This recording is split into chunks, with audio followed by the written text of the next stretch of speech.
আজকে সকালটা শুরু হলো বৃষ্টি দিয়ে। না, আজ সকাল থেকে বৃষ্টি হচ্ছে না, বৃষ্টি হচ্ছে কাল রাত থেকে। কাল রাত থেকে সমানে এভাবে বৃষ্টি হতেই আছে, থামছে না। তো এখন এই যে সকাল হয়ে গেছে, সকালবেলা উঠে মেয়েকে আগে খাওয়ালাম, খাইয়ে ওকে ঘুম পাড়িয়ে দিয়েছি। আবার বড় এই যে উঠে পড়েছে, ওর পাপা উঠে পড়েছে, ও দোকানে চলে গেছে। তো তারপরে আমি স্নান টান করে পুজো করে বাকি যা সমস্ত কাজ থাকে করে মেয়ে উঠলো, ওকে আবার খাইয়েছি। খাইয়ে চলে এসেছি রান্নাঘরে। আজকে হবে চিকেনটা ধুয়ে ভালো করে লবণ, হলুদ, লঙ্কার গুঁড়ো, সর্ষের তেল মাখিয়ে রেখেছি। আর এই দিকে রেখেছি পেঁয়াজ, টমেটোর, আদা রসুন সমস্ত কিছু কেটে রেখেছি। আলুগুলো ভেজে দিয়েছি। আজকে রান্নাটা আমি করব না, রান্না করবে অন্য আরেকজন। এদিকে ভাত বসিয়ে দিয়েছি। তো চলো ও রান্না করুক, আমি এখন যাব ডক্টর দেখাতে মেয়েকে নিয়ে। তো চলো এখন আগে মেয়েকে রেডি করব। এই যে মেয়েকে রেডি করে দিয়েছি, বড় মেয়েকেও স্নান করে জামা টামা পরিয়ে দিয়েছি। মেয়ে রেডি হয়ে গেছে, ও এখন এই যে পাউডারের বক্স নিয়ে খেলা করছে।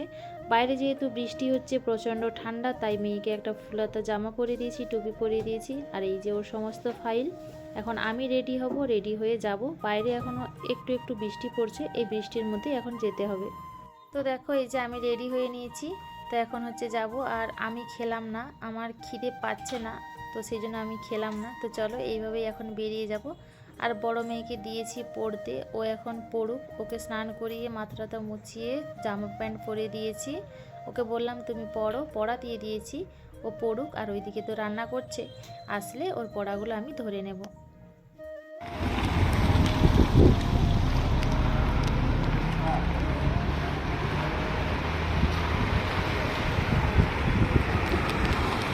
ছাতা লিছ, বড় ছাত্রা নিলে ভালো।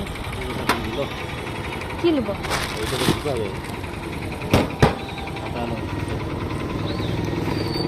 তুমি বসো। তো এই যে বেরিয়ে পড়লাম, ওর পাপা, আমি আর ছোট মেয়ে। দেখো রাস্তায় বৃষ্টি হচ্ছে। প্রথমে ছাতাটা খুললাম, কিন্তু ছাতাটা টিকলো না, তাই আবার একটা ওড়না নিয়ে এসেছিলাম, ওটা দিয়ে মেয়েকে ঢেকে দিয়েছি। তো এখন এই যে চলে যাচ্ছি, বেশি দূরে না, সামনেই। আর রোজ রোজ যদি এভাবে বৃষ্টি হয় আর কি করব বলো তো, ডাক্তার তো দেখাতে যেতেই লাগে। টাইম টু টাইম তো ডাক্তার আমাদের দেখাতেই হয়। তাই এই যে বেরিয়ে পড়লাম বৃষ্টির মধ্যেও। তো এই যে চলে এসেছি ডাক্তারের কাছে। তো এখানে এখন সিঁড়ি দিয়ে উঠে যাব উপরে, উঠে হচ্ছে রিসেপশান পড়বে। তো রিসেপশানে চলে এসেছি, এখন ফাইলটা দিয়েছি, তো নাম লেখানো হয়ে গেছে। ডাক্তারবাবু যখন আসবেন তখন হচ্ছে যাব। তো মেয়ের ব্লাড টেস্ট করানো হলো, তারপরে এই যে এখানে বসে আছি, ডাক্তারবাবু এখনও আসেননি। তো কখন আসবে কে জানে, অনেকক্ষণ হয়ে গেছে বসে আছি। 11:30 থেকে এসেছি, এখন বেজে গেছে 3টের মতো। বাড়ি যেতে হবে, মেয়েকে খাওয়াতে হবে, নিজে খাবো, তারপরে হচ্ছে মেয়েকে আবার ফিজিওথেরাপি ক্লাসে নিয়ে যেতে হবে। ওখানে না গেলে তো চলবে না। আর এই যে মেয়ে কান্নাকাটি করতে করতে ঘুমিয়ে গেছে। ডক্টর দেখানো হয়ে গেছে, বাড়িতে চলে এসেছি, এখন বাজে 3:45। আর এখন দেখো খেতে বসে গেছি। ওর পাপা খেয়ে নিয়েছে, মেয়েকেও খাইয়ে দিয়েছি এসে। আর বড় মেয়ে তো খেয়ে নিয়েছিল আগে থেকেই, এখন আমি খাবো। খেয়ে হচ্ছে আবার যাব ফিজিওথেরাপি ক্লাসে। এই সারাদিন ছুটোছুটি করতে করতে আমার হালত হয়ে গেছে খারাপ। এমনিতেই আমার শরীরটা ভালো না, তাও এই যে ছুটোছুটি করতেই হয় ছোটো মেয়ের জন্য। ইদানিং আমার শরীরটাও খুব খারাপ যাচ্ছে। তো চলো এখন তো যেতেই হবে, কিছু করার নেই। তো বৃষ্টির মধ্যেই আবার বেরিয়ে পড়লাম। মেয়েকে ওই যে বর্ষাতির টুপিটা পরিয়ে দিলাম, আর আমি একটা ওড়না নিয়ে নিয়েছি। তো গাড়িটা যেহেতু গোডাউনে থাকে, তাই ওখান থেকে গাড়িটা নিতে হবে। ওর বাবা মেয়েকে নিয়ে আসলো, আর আমি যে আস্তে আস্তে করে আসলাম, চোখ মুখ দেখে বুঝতেই পারছো। তো চলো এখন যেতে হবে। আর এই যে ওর পাপা চলে এসেছে গাড়ি নিয়ে। এই ফিজিওথেরাপি যাবো, এখান থেকে বেশিটা না, তো চলো যাই। তো এই যে চলে এসেছি, চলো এবার ভেতরে যাই। তো এই যে দেখো আমাদের হয়ে গেছে। আর এই যে বাইরে বেরিয়ে চলে এসেছি। আর মেয়ের চোখ দেখে বুঝতেই পারছো প্রচুর কান্না করে, আসলে যখন ব্যায়ামগুলো করায় প্রচুর কান্নাকাটি করে। তারপরে এই যে বাইরে এসে দেখলাম বৃষ্টি পড়ছে না, আর বাচ্চারা দেখো বাইরে কত সুন্দর কাদা নিয়ে খেলা করছে। আর এই যে চেম্বারটা, সেটাও তোমাদের সাথে শেয়ার করলাম। তো চলো এখন এবার বাড়ি যাব। বাড়িতে আস্তে আস্তে সন্ধে হয়ে গেছিলো, মেয়েকে আগে খাওয়ালাম, তারপরে হচ্ছে অনেক জামা কাপড় ভিজিয়ে রেখেছিলাম সকালবেলা টাইম ছিল না, তাই আর ওগুলো কাচা হয়নি। বাড়িতে এসে আগে মেয়েকে খাইয়ে তারপর ওইগুলো কেচে নিলাম। ওগুলো জল ঝরতে দিয়েছি, কিন্তু মিলবো কোথায়, বাইরে তো বৃষ্টি হচ্ছে।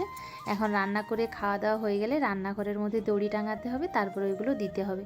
রাত্রে ফ্যান চালিয়ে দেবো, তারপরে ওগুলো শুকিয়ে যাবে। এখন রান্না করে চলে এসেছি রাত্রে খাবার বানাতে। সকালবেলা চিকেন হয়েছিল, ওটা একটু আছে, সকালের ভাত আছে। তো এখন এই যে একটু বেসন দিয়ে পেঁয়াজ দিয়ে ভাজা করে নিচ্ছি, আর স্যালাড কেটে নেব।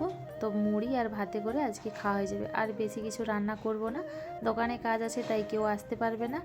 আর আমার শরীরটাও ভালো নেই, তাই আর বেশি কিছু করলাম না। এটাই হচ্ছে আজকে রাতের আমাদের খাবার। তো এই যে দেখো বেসনগুলো ভালো করে বেসন, হলুদ গুঁড়ো, লঙ্কার গুঁড়ো, লবণ, খাবার সোডা দিয়ে ভালো করে মেখে নিয়েছিলাম। পেঁয়াজ দিয়ে ভালো করে আরেকটু মেখে এই যে তেল গরম হয়ে যেতে তেলের মধ্যে দিয়ে দিয়েছিলাম।